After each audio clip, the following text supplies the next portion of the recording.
Marhaba, good morning to all of you. It's so lovely to always come to this wonderful city of Istanbul. My name is Satta Matturi, and I stand before you today in my capacity as board member of the Responsible Jewelry Council, and I'll be referring to it as the RJC as we go along. And I'm immensely proud to be representing the council here today. And I'd like to take this opportunity to warmly thank the organizers of the IJS, the Istanbul Jewelry Show, for recognizing the RJC and for inviting us to share with the trade and guests here today what we stand for as a council and a standards entity, and also how you could possibly consider becoming a member of our growing network globally. I'd especially like to say, for those of you who don't know, the IJS is also a supporter member of the RJC, and they have been since 2003, 2002, 2023. So, up. Yes? You can hear me now? Yes? Good. So, I'm also especially excited to be taking a stand with the women contingent here in Turkey today, as I've been asked to shed some light on women leadership in our industry and what it takes to be at the forefront of change. And I'm really an advocate, and I'm very passionate about that. I believe we have the Turkish Women Exporters Association also in the room, and I'd like to also take this opportunity to acknowledge them, and also my fellow speakers who will be presenting after I do. But first of all, let's take a look at the RJC and what we do. Next slide, please. Thank you. So I just do that. Yes, I'll just go forward. Yeah, thank you. Sorry about that. Who we are as a council. Many of you will be familiar with the Responsible Jewelry Council, but for those of you who are not, the RJC is the leading global authority on sustainability standards for the jewelry and watch industry. It was formed in 2005 by 14 member organizations made up of mining companies, retailers, retail chains, wholesalers, and brands, and like-minded businesses who were ready to take the charge for transformation within the industry. Today, we are 2,000 members strong across the globe, made up of various types of businesses, and we're growing very, very quickly. It's headquartered in London. We have a fully fledged operational team, and we have a sitting board that actually governs what the council does. So it's a proper, good all-round square organization. What do we do? The RJC supports companies across the supply chain, so throughout the pipeline, from mining to retail, and it helps them in integrating responsible practices into their operations. We are the only ISIL accredited entity. And for those of you who don't know what ISIL is basically an alliance that ensures the credibility of sustainable systems. Obviously, there are many sustainability systems out there, but ISIL is an organization and an alliance that ensures that what people say they're doing, they're actually doing, just to break it down. So we're the only ISIL accredited entity within the jewelry and watch industry. We work with approved auditors who will assess and do the kind of your business hygienics and all the checks to ascertain whether you're compliant. And once all that's done and it's all checked, then certification is issued. I think it's also crucial that I add that the RJC is acting as the voice of the industry for ESG issues, so all your environmental, social, and governmental issues, and we advocate and work to ensure that these are addressed accordingly. So just to quickly take you through our 3 codes of best practice standards. We've got 3, and the RJC team, I must say, works tirelessly to constantly manage, apply, and maintain these standards. So the first one is your code of practices, which is the first block. And that covers all things to do with people, with the environment and planet, with ethics and all of that. So I would actually refer to that as your overarching macro elements of the business and how you do your business. The second one, which is the block in the middle, is your chain of custody, also known as the COC, that they refer to it, which looks at basically your sourcing. So everything that you use in your business to make that piece of jewelry or that watch. So all the components. So it could be your metal, the diamonds, the ceramic, whatever you use. This practice ensures that it is sourced and procured in the best way possible and in a responsible way. And then lastly is the last block here, which is your lab-grown material. It's our newest standard, which was just introduced and ratified a couple of months ago, I think, yes, beginning of the year. So that's the lab-grown material. Pretty much it's exactly or similar to the first one, the code of practices for the first one, but it's for people who actually deal in materials that are not natural and that are man-made, not the right term, that are lab-grown. So just to end on this slide, I wanted to just emphasize that when you join the RJC, you are also adopting the code of practices that contribute to the United Nations 2030 agenda targets, the SDGs. So there's 17 of them, but you're also contributing to that. So I think it's really important that people know that. Becoming a member, we're very inclusive. We welcome all members, whether you're an SME, a small brand, a maker, one-man person, whatever you may be, a wholesaler, an association, you are all eligible to put in an application. So just last September, I was here in Istanbul again, welcoming the Turkish Jewelers Exporters Association, who are association members. I think I mentioned earlier on that the IJS, the Istanbul Jewelry Show, is also a supporting member. And we're very proud of their achievements and how they continue to take strides in becoming more connected with the global jewelry industry. Sorry, I need to go back. Sorry. Last bullet point there. There are 3 types of membership. We've got the commercial for businesses who are actively involved in the trade, whether be it B2B or B2C. We've got the association membership. I've given examples of that. And those are for trade members who promote enterprises within the industry. And then lastly, the supporter membership, which are organizations like the IJS who sort of align with the work that the RJC does and support what we do. Just to quickly take you through our membership process flowchart. So first of all, just like to say that the process has been largely digitized. So don't get put off. There's a website you go on, you fill in a form, and I've done it before so I can speak to it. You fill in a form, you download a checklist. They make it really easy for you to put the application in. There are lots of due diligence that needs to be done, so lots of documents. So I would advise, if you have to do it, just make sure you get all your sort of basic housekeeping hygienics together, get your documents together. You then upload it, and you will receive, once you send the email, you receive something back from the RJC. They will review and sort of look at the application. And just to add, because of where the world is going and because of the amount of applications that we're getting, it now takes, on average, about 6 months in the queue. But do not despair. Good things come to those who are patient and who wait. But I must say they're very good at giving you regular updates on the application.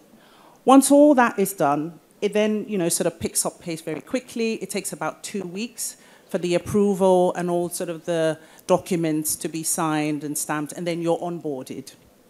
I hope this gives a brief overview of what the RJC does and the benefits of being part of a global unified network of change. We do have here Elisa Fontaine, who's our head of European development. Please show yourself, sorry. And we also have Caroline Watson, who's our head of standards here. So if you do have any questions, please direct them to either them or myself. We also have a booth here. I hope you make time to visit the booth. And the booth number is? Thank you very much. 5J65. 5J65. So that's all that I have for the RJC.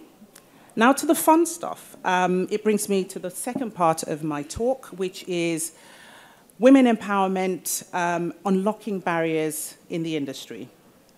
So I'd like to start this on a very strong note and say that the future of women within our industry is looking really, really promising. And I speak from experience. I'm a woman who has been in the industry for over 2 decades. I worked for a mining company. I run my own advisory business. I also I manage a brand. I'm a founder and a creative lead of a brand based in the UK. And I feel that women are now better positioned to take space and turn around the misconceptions that have always been in place. However, I think it's really important to look at the history and where we've come from. So when you look at the origins and history of jewelry, our industry and making of jewelry, it has always been patriarchal. Now, I send out all respects to our male counterparts here. It's not that we're being, negative, but it's just appreciating that it's always been men designing, marketing, making beautiful objects and jewelry for women. But what I've seen personally is increasingly over the last 5 to 10 years, I think that's starting to change. And I firmly believe there's a space for women designing jewelry for women.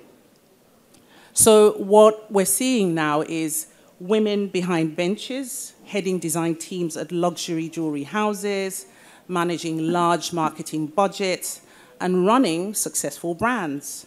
So what I'm saying is that they can be competent and high-skilled women who are able to do both the senior roles and also the traditional roles that actually add and contribute to that bottom line.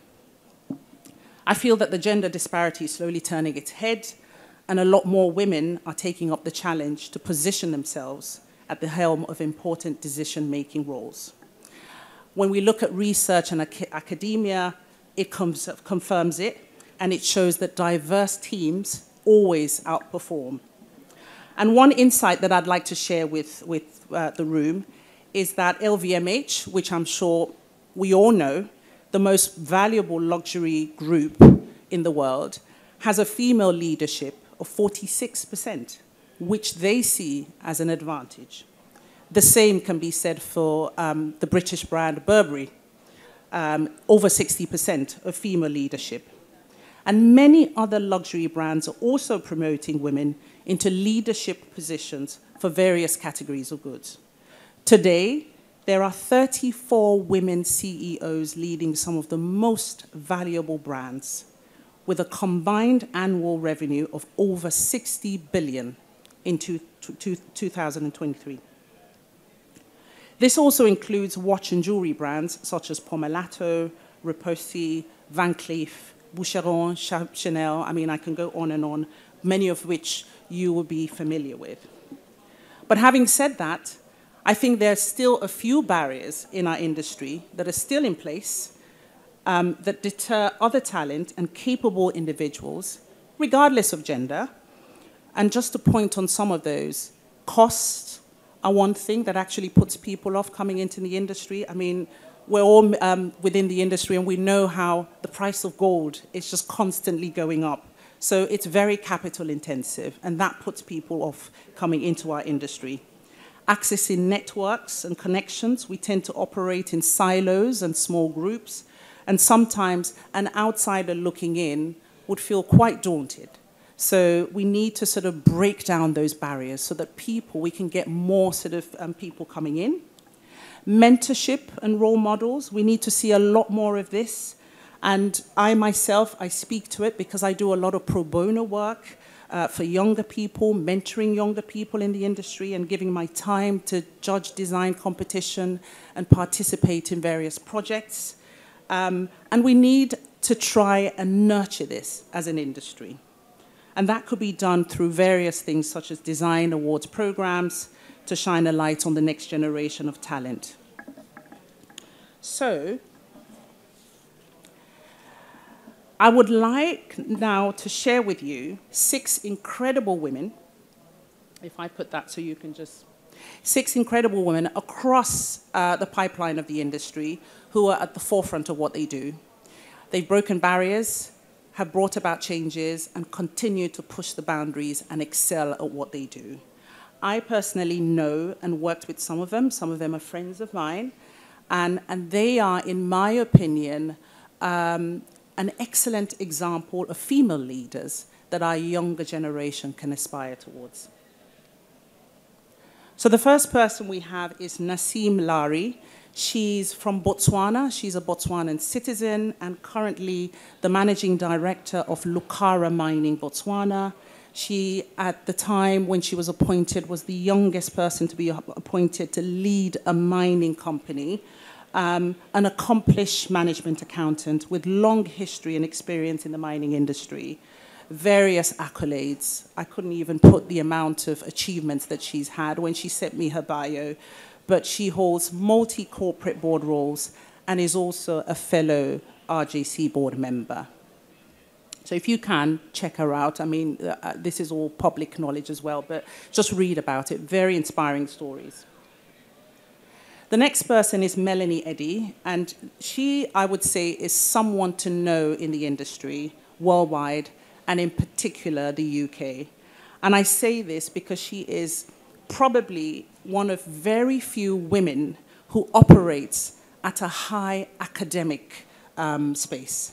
So Melanie actually teaches jewelry making on a degree and master's level. She's currently the lead lecturer in jewelry objects at Birmingham City University. I mean, she's a respected advisor and trustee to many design programs. Again, a very long CV of accomplishment. And she's also a jeweler maker, but someone that is really doing absolutely amazing work within our industry. So it's always nice to know that there's women out there who are not just making, but also going out from an academia perspective and teaching people. Feriel Zarouki is an amazing woman, particularly in the fields of ethics and sustainability. She's the first female person to lead the World Diamond Council. This is a role that she's currently in now. She's also the Senior Vice President for Provenance and Ethics at the De Beers Group, which is a mining group. She's been very instrumental in most of the standards, the declaration, the legislation that you see out there when you hear things with diamonds on Kimberley process certification. She is very, very much at the forefront. And she's done really well, very sound knowledge, as I said, and experience in ethics, sustainability, and provenance. Bogolo is an amazing woman. She's an economist and an accomplished one at that. I mean, loads of accolades listed, World Economic Forum Fellow and advisory capacities. She was recently appointed the Minister of Minerals and Energy for Botswana.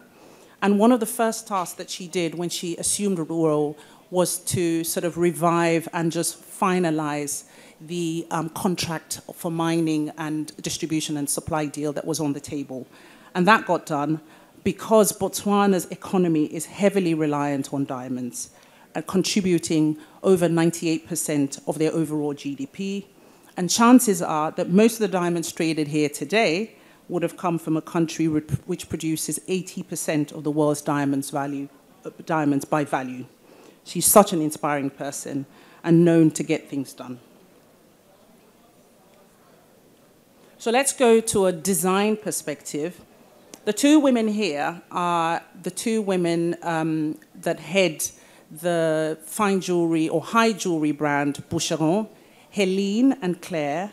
I call them the power duo, and they are at the height of a jewelry house that's been in existence for 160 years.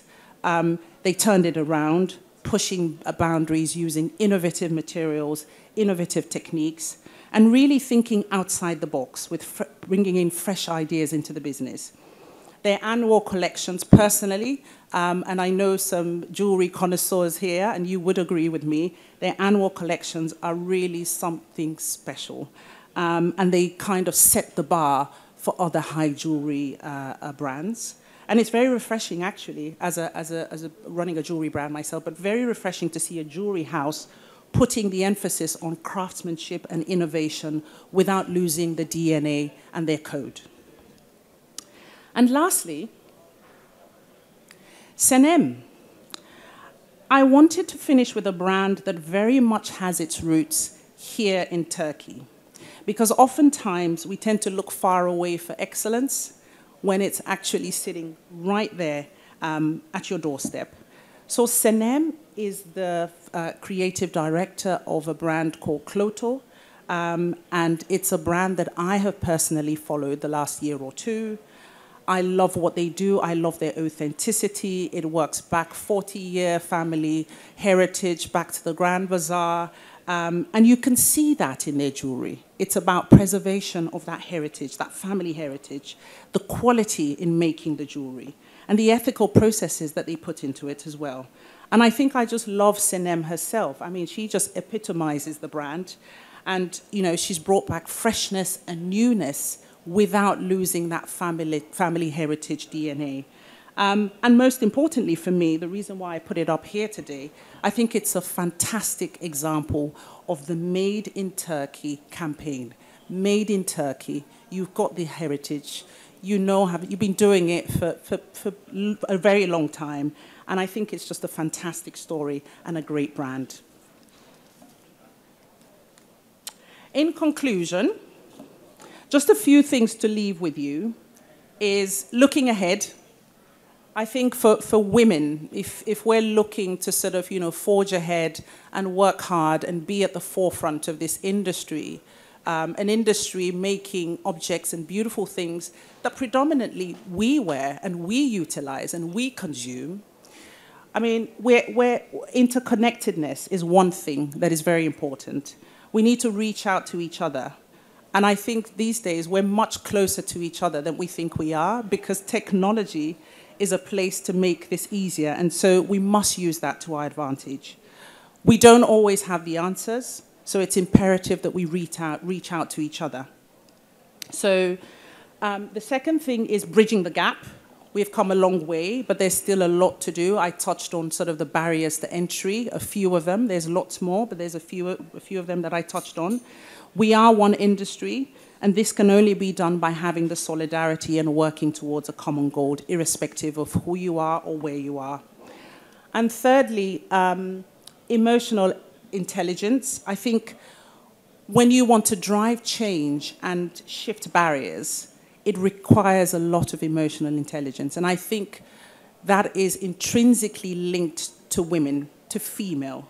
And again, I apologize for our lovely male counterpart here, but in other words, we're able to sort of sense things before they happen. We're able to understand the room, what's going on around you. We have empathy. We can influence the emotions of others and resolve conflict and communicate effectively. I can go on and on. The list goes on, but it's just something that we're very good, and we can use that to our advantage to be at the forefront of things.